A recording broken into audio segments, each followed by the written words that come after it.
Selamat datang ke Pengulas Bertopeng. Korang, hari ni aku rasa aku tak ada mood betul lah nak bertenang. Aku rasa marah gila. Jiwa aku memberontak kau tahu. Kita ada beberapa minit dan aku nak korang tonton video ni sampai habis.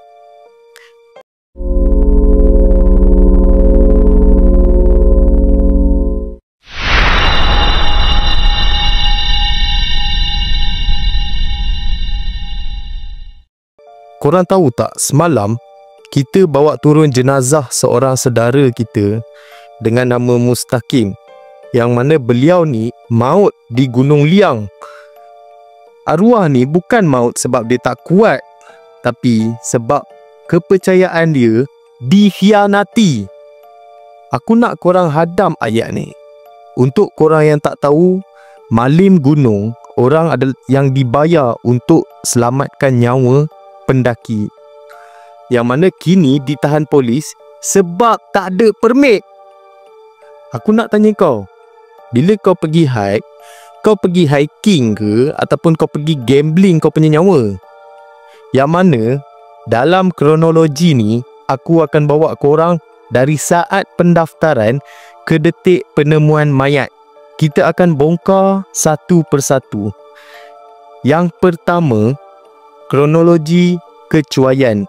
Bila malim gunung ni buat keputusan maut yang meninggalkan Mustaqim di belakang. Fitnah tanggungjawab. Adakah penganjur cuba menyalahkan mangsa tu sendiri? Dan yang ketiga, kenapa rakyat nakkan penjara sebagai satu-satunya jawapan yang kita nakkan? Kalau korang dekat sana tak rasa marah dan jijik dengan kecuaian ni, bagi aku korang bukan orang Malaysia. Kat sini kita mula. Fasa kronologi yang pertama bermula dengan penipuan, yang mana Mustaqim ni dia join ekspedisi ni dengan kepercayaan yang penuh. Beliau bayar yuran yang sepatutnya, yang mana dia percaya malim gunung ni dan penganjur tu adalah pihak yang bertaliah. Tapi kita dah tahu sekarang, dua malim gunung tu tak ada permit yang sah. Maksudnya diorang ni tak terlatih pun. Macam mana penganjur boleh terlepas pandang? Atau yang lebih teruk, adakah penganjur sendiri sengaja ambil malim yang murah sebab tak ada lesen untuk mereka ni kaut untung yang lebih? Ini adalah pengkhianatan kewangan yang berdarah. Dalam hiking, kebiasaannya ada dua orang yang paling penting. Untuk seorang guide di depan dan sweeper yang berada di belakang. Tugas seorang sweeper adalah untuk pastikan tak ada sesiapa yang ditinggalkan di belakang. Makna kata sweeper ni adalah orang terakhir dalam sesebuah ekspedisi. Tapi soalan aku, macam mana Mustaqim boleh terpisah? Aku tak percaya pendaki tu saja-saja nak lari. Kemungkinan besar kumpulan tu terlalu laju dan sweeper tu gagal menunggu pendaki yang letih di belakang. Maksudnya dia tinggalkan je, yang mana tak boleh ikut diorang punya pace. Dekat sini pengkhianatan bermula. Apabila disedari Mustaqim hilang, berapa lama guide ni cuba untuk cover up. Aku berani cakap yang delay ni bukan sebab panik, tapi sebab guide ni dah tahu yang diorang tu tak ada permit. Kalau report, confirm kena tangkap bro. Jadi diorang delaykan report untuk selamatkan diri sendiri. Itu jenayah tau. Fasa kronologi kedua, 3 hari tragedi dan bukti fizikal. Operasi SAR mencari dan menyelamat telah dilancarkan. Korang bayangkan, tim penyelamat kita kena bertarung nyawa dengan suhu yang sejuk, hujan dan kawasan yang gelap. Semuanya disebabkan kecuaian dua individu yang tak bertauliah ni. Dilaporkan punca mangsa maut adalah akibat daripada hipotermia ataupun kedinginan melampau dan keletihan. Bro, ini bukan mati mengejut. Ini adalah penderitaan perlahan yang boleh dicegah. Polis menahan 2 malim gunung di bawah Akta Perhutanan Negara. Ini adalah pengesahan rasmi bahawa pendakian ni salah di sisi undang-undang.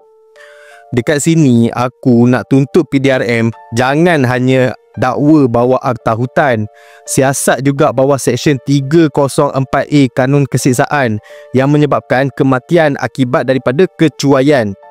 Bro, kecuaian ni boleh meragut nyawa bro. Ada laporan yang mendakwa Malim Gunung cuba menyalahkan mangsa dengan mengatakan Mustaqim ni degil atau berlari. Ini adalah fitnah berdarah. Orang yang mati tak boleh nak jawab. Kita takkan biarkan orang yang tak bertanggungjawab terlepas dengan mencipta cerita palsu. Aku ada soalan. Kenapa guide tanpa permit boleh lepas pandang? Aku nak tahu, adakah deal di bawah meja? Adakah kaki tangan digit terlalu malas untuk cek permit? Sistem ni ada leak yang telah membunuh orang lah. Itu nyawa bro. Kita dah bagi amaran banyak kali. Kes ni bukan kes pertama. Kes rasuah ni, hiking bukan lagi sukan yang sihat. Dia dah jadi bisnes yang kotor, yang mana penganjur yang tamak guna guide tanpa lesen, orang yang tak ada pengalaman. Guide tu pula tak ada etika. Aku tuntut hukuman maksimum. Penjara wajib. Kita tak nak denda RM5,000. Denda tu takkan hidupkan Mustaqim balik lah. Beliau ada keluarga, ada mak ayah.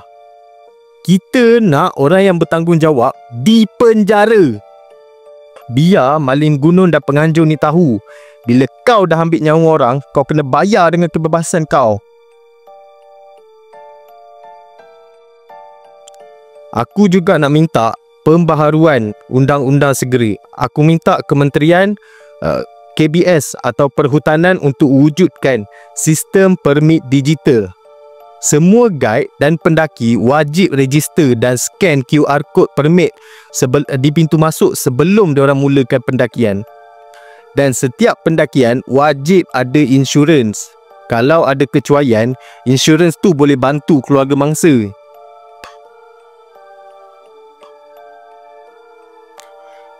Aku nak minta pendengar-pendengar aku, korang kena stop terima kecuaian macam ni. Bila ada orang tawarkan pakej hiking murah yang tak detail, jangan ambil. Support guide yang bertauliah. Support nyawa sendirilah. Diorang ni terlatih. Korang, kronologi ni jelas. Kematian Mustaqim adalah hasil daripada kecuaian yang disusun atur demi mengaut untung semata-mata. Kita takkan biarkan tragedi macam ni berlalu macam tu je. Aku pengulas bertopeng, misi aku dah jelas. Dan aku nak korang semua yang tonton video ni tunjukkan kemarahan korang dengan komen di bawah. #penjarakan Malim Gunung Cuai dan #keadilan Mustaqim. Korang share video ni kepada semua kawan-kawan kaki hiking korang, semua family korang. Kita kena jadi suara yang menghukum, memastikan tak ada lagi nyawa yang dikorbankan demi bisnes haram ni. Kita tak akan diam dan kita tuntut keadilan. Assalamualaikum.